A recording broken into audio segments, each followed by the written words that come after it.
Are there intermediates out there, transitional forms, to support the evolution model? Well, let's start here. What I have pictured up here is a whole geologic history of this earth based on the evolution model.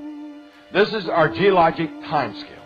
And according to the evolution model, we should find creatures all up and down this geologic column here. We should find the simplest on the bottom, and we should see a gradual progression all the way up, going from very simple single-cell organisms all the way up to creatures we have living today. Gradual progression. Many, many intermediates, many transitional forms. Remember the National Academy of Sciences said we should find so many we can't tell where one starts and another one leaves off. Now, is that true? Well, let's go all the way down to the bottom of this geologic time scale. All the way down to the Precambrian and Cambrian eras. Now, the Precambrian, according to evolutionists, occurred about 650 to 544 million years ago. Then the Cambrian period existed for about 544 to about 505 million years ago. That's based on the evolutionist time scale. Now, during this time, in the Precambrian, we have all these single-cell organisms. If evolution is true, we should find many, many transitions leading up to the Cambrian. Because in the Cambrian, we find very complex creatures like jellyfish and trilobites and creatures like that. We should find these transitions. Well, let's see. First of all, the Cambrian explosion, which is called biology's Big Bang, is the sudden appearance of many complex creatures. Notice that word, sudden appearance. This entire period lasted, this transition lasted between 5 and 10 million years. And during that time, in the Cambrian period, every major body plan suddenly appears. And these body plans, these designs, still exist today. In other words, we go from single-cell organisms all the way up to very complex creatures with no transitions.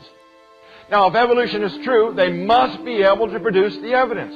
Because if they can't, that means their whole foundation of the fossil record is false. And if the foundation is not there, we don't even need to go anywhere else. Because that means their entire model is now based on faith, not science. Now, this chart here, based on the evolution model, we're going to compare evidence against evolution here. On the left-hand side, I have a time scale. On the bottom, I have morphology, the shape. Now, if Darwinian model is true, we should start from a single cell and gradually produce this tree going up to the Cambrian era. We should have this many, many transitions going all the way up to give us all these major body plans we have in existence today. This is if evolution is true. If Darwinian evolution is true, we should find these intermediates from single cell going all the way up to the Cambrian. But in fact, this is what we actually observe. Again, every major body plan, complex creatures suddenly showing up in the fossil record with no transitions. Sudden appearance of complex creatures. That clearly supports creating after their time. Now, at this point, we don't really need to go any further in the fossil record. We will. We're going to continue. But from an argumentative point of view, from a discussion point of view, this is where evolution ends. They have no foundation for what they're teaching. If there's no foundation, why should I accept the evolution model when they can't produce the evidence? I already have a faith. Why should I accept your faith?